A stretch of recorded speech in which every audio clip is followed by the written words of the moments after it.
సమానం అని చెప్పి కాంగ్రెస్ పార్టీ భావిస్తా ఉంది. దానిలో భాగంగా చట్టం ప్రకారం నిరసన వ్యక్తం చేసుకునే అవకాశం శుద్ధి మించినోడు మాత్రమే ఖచ్చితంగా చట్టం ప్రకారం చర్యలు తీసుకుంటారు తప్ప మీరు ధర్నాలు చేద్దని చెప్పి కాంగ్రెస్ ప్రభుత్వం చెప్తలేదు. ఇప్పుడు టెక్నికల్ ప్రాబ్లమ్స్ ఇవాళ గెల్లి శ్రీనివాస్ యాదవ్ అరెస్ట్ చేసినట్టున్నారు. ఇప్పుడు ధర్నాలు మీరు అన్నారు ధర్నాలు శ్రీనివాస్ యాదవ్ చేస్తే అరెస్ట్ చేయరు, ధర్నాల్లో శృతి మించినోడు మాత్రం అరెస్ట్ చేస్తారు కదా. మీరు ఎందుకు అరెస్ట్ చేశారు ఇవాళ గెల్లి శ్రీనివాస్ యాదవ్ గారు?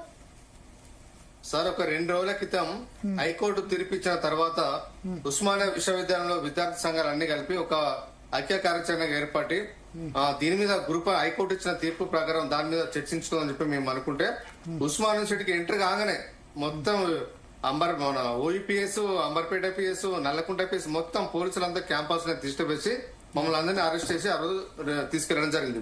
ఇవాళ ఈ రోజు ఆ రోజు పోలీసులు ఏమనంటే మీరు ఉస్మానియా లో పెట్టగానే మీరు బయట పెట్టుకుంటే సరే అని చెప్పి ఇవాళ అఫీషియల్ గా సుందరయ్య విజ్ఞాన కేంద్రంలో పర్మిషన్ తీసుకొని హాల్ పర్మిషన్ తీసుకొని ఇవాళ మీటింగ్ పెట్టుకున్నాం. ఇవాళ మేము ఆడి పోగానే వెంటనే కద్దాం చిక్కడపల్లి పిఎస్ సిఐ గారు రాజనాయక్ గారు వచ్చిన కదా మమ్మల్ని అందరినీ అరెస్ట్ చేసి తీసుకెళ్లారు.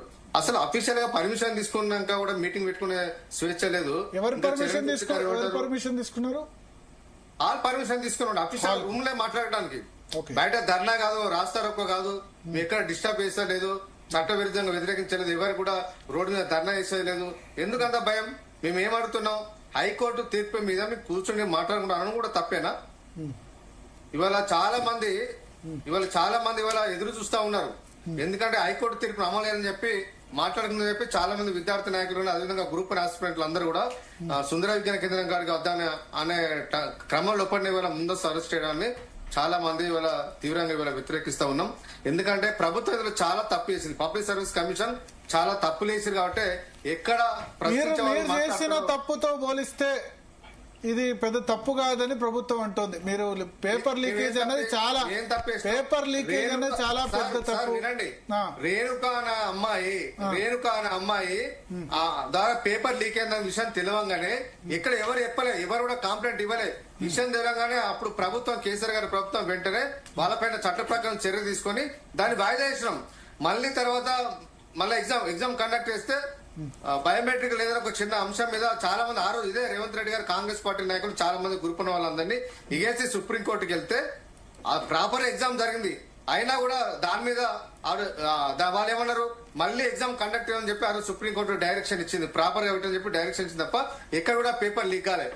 ఇవాళ ఆ రోజు ఎన్నికల ముందు జనరల్ ఎలక్షన్ వచ్చినాయి కాబట్టి ఎన్నికల ముందు ఎగ్జామ్ కండక్ట్ చేయడం సాధ్యంగా అని చెప్పి నెక్స్ట్ పెడతామని చెప్పి ఆ రోజు ప్రభుత్వం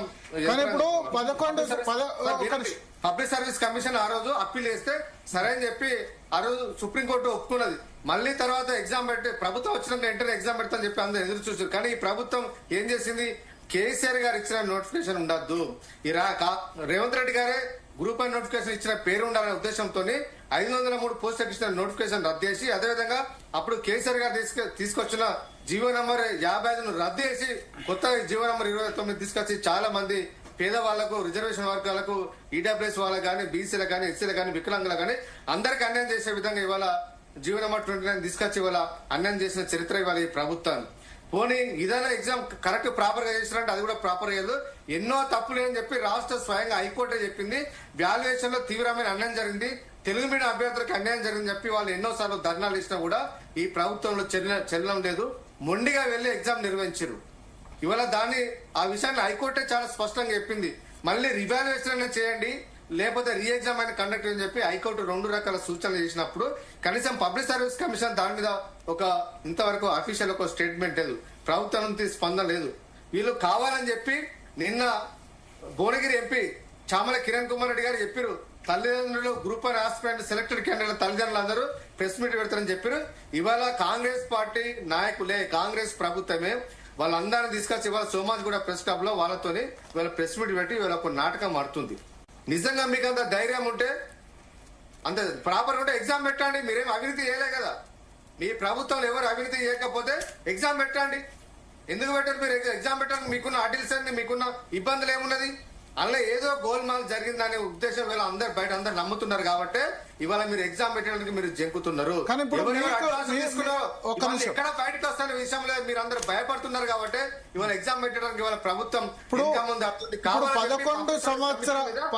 ఒత్తిడి తీసుకొస్తున్నారు. ఇవాళ ప్రభుత్వం 11 సంవత్సరాలైంది. ఒక నిమిషం. 13 సంవత్సరాలు. చాలా మంచి ఆఫీసర్. 13 సంవత్సరాలు అయింది బీఆర్ఎస్ పార్టీ ఆయన నుంచి ఇప్పటి వరకు. 13 పేపర్లు లీక్ అయినాయి. పడుతున్న పాప గెల్లు గారు ఒక్క క్వశ్చన్. పబ్లిక్ సర్వీస్ గెలిచిన ఆపితే సమాధానం చెప్తాను. రెడ్డి గారు అప్పుడు ఇవన్నీ గోల్మాల్ జరిగింది కాబట్టి దీని మీద డిమాండ్ ఇస్తా ఉన్నాం. ఒక క్వశ్చన్ ఇప్పుడు నాకు, ఎందుకంటే ఈ చర్చ జరుగుతుంటే కామెంట్ పెట్టారు. 2014లో అధికారంలోకి వస్తే 11 సంవత్సరాలుగా ఒక్క గ్రూప్ 1 ఉద్యోగం కూడా ఇవ్వకపోవడానికి కారణం బీఆర్ఎస్ ప్రభుత్వం కాదా? 11 సంవత్సరాల్లో ప్రతి సంవత్సరం పెట్టుంటే ఈ కన్ఫర్డ్ ఐఏఎస్ లో చాలా మంది లాస్ అయ్యారు కదా. 2014లో 15లో ఎంతో మంది కన్ఫర్డ్ ఐఏఎస్ లో అయ్యేవాళ్ళు, పోస్టింగ్ తీసుకుంటారు. సో ఇంతకాలం డిలేకి సరే కాంగ్రెస్ వచ్చింది, దానికి మీరు బాధ్యత. పబ్లిక్ సర్వీస్ కమిషన్ లో ఒక ఉద్యోగ వేసిన తప్పిదం వల్ల లక్షలాది మందికి నష్టం జరగద్దు, వాళ్ళ ఆస్పిరేషన్స్ అడియేషన్ కావద్దనే ఉద్దేశంతో ప్రభుత్వం వాళ్ళ మీద చట్ట ప్రకారం చర్యలు తీసుకునేది. ఆ రోజు గ్రూప్ 1 ఎగ్జామ్ ను పోస్ట్ పోన్ చేసింది తప్ప ఆ రోజు నిజంగా మొండికి వెళ్లి రేవంత్ రెడ్డి గారి ప్రభుత్వం లెక్క మొండికి వెళ్ళి ఎగ్జామ్ పెట్టంటే ఆ రోజు ఇవాళ ఈ పరిస్థితి ఉండేది కాదు. అట్లా ఎవరు నిజంగా సెకండ్ టైం బయోమెట్రిక్ చిన్న నేను ఏమంటున్నా బయోమెట్రిక్ పెట్టాలనే ఉద్దేశం చిన్న మిస్టేక్ జరిగింది. అది సుప్రీంకోర్టు సూచన మేరకు మళ్ళీ ఎగ్జామ్ పెడతాం. చిన్న మిస్టేక్, మీరు మాత్రం చిన్న మిస్టేక్ అని చెప్పి తప్పించుకుంటే కాంగ్రెస్ ప్రభుత్వం బదనాం చేసే ప్రయత్నం బీఆర్ఎస్ పార్టీ చేస్తుంది తప్ప తెలంగాణ 13 పేపర్ లీక్ చేసారు మీరు. 13 పేపర్ లీక్ అయితే కనీసం మీరు మాట్లాడరా? మీరు ఎవరన్నా బీఆర్ఎస్ పార్టీ చెప్పండి. మరి మీరు బీఆర్ఎస్ పార్టీలు మాట్లాడరు, ఉద్యోగాలు మీరు ఎగ్జామ్ లో పెట్టలే కాబట్టి డిఎస్సీ నిర్వహించమా లేదా? మీరు చెప్పండి, డిఎస్సీ నిర్వహించమా లేదా? డిఎస్సీ ఎవరు నిర్వహించారు? మరి మేమే నిర్వహించినాం కదా. అంటే నోటిఫికేషన్ వాళ్ళు ఇచ్చింది అంటారు. ఇప్పుడు మీరు చెప్పండి. ఇప్పుడు చూడండి, ఆగండి. ఇప్పుడు మీరు చూస్తాం సర్టిఫికేట్ వెరిఫికేషన్ చేసిన తర్వాత ఉద్యోగాలు అయిన పరిస్థితి మనం చూస్తాం. ఇళ్ళకైనా పండగ కాదు, దయచేసి ఇళ్ళకైనా పండగ కాదు. తెలంగాణ గ్రూప్ 2 కావచ్చు, గ్రూప్ 3 కావచ్చు, గ్రూప్ 4 కావచ్చు, ఈ ఎగ్జామ్స్ కాంగ్రెస్ పార్టీ నిర్వహించింది కదా. కాంగ్రెస్ ప్రభుత్వం వచ్చిన తర్వాతనే కదా. టీజీపీఎస్సీ స్వేచ్ఛ ఉండాలి, టీజీపీఎస్సీ పకడ్బందీగా యూపీఎస్సీ తరాలు ఉండాలని ప్రభుత్వం భావిస్తే ప్రతిదాని కాంగ్రెస్ ప్రభుత్వం కాపాడే ప్రయత్నం చేస్తే మీరు దయచేసి మీకు నైతికత లేదు. బీఆర్ఎస్ పార్టీ చెప్పండి. మీరు ఒక మోసం చేసిన మీరు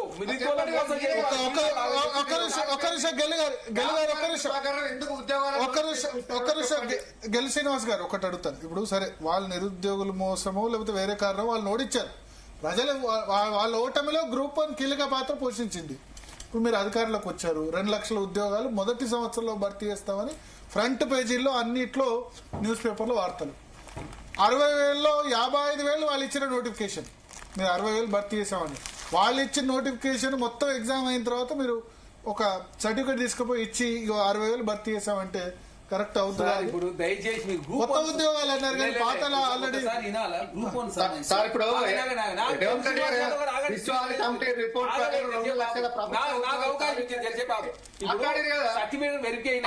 సర్టిఫికేట్ వెరిఫై అయిన వాళ్ళకే ఉద్యోగం సంబంధించి కోర్టుల వివాదం. ఇప్పుడు 2 లక్షల ఉద్యోగాల గురించి దయచేసి ఇగో ఇక్కడ ఉన్నాయి వద్దు. మీరు జస్ట్ గ్రూప్ 1 గురించి చేయరు. ఇప్పుడు చాలా డిబేట్ అవుతుంది, చర్చ డిబేట్ అవుతుంది. మొదటి ఏడాదిలో జాబ్ క్యాలెండర్ 2 లక్షలు అన్నారు. ఇప్పుడు మరి గ్రూప్ 1 క్లియర్ గా జాబ్ క్యాలెండర్ ఎక్కడి నుంచి వస్తాయి? గ్రూప్ 1 దానికి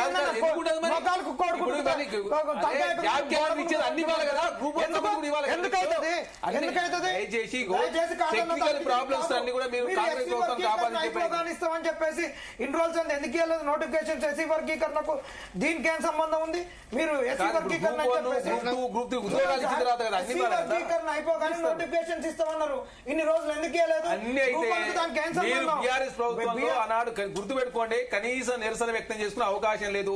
పేపర్ లీక్ అయితే పడుచుకున్న పాపాన పోలే వాళ్ళు కాంగ్రెస్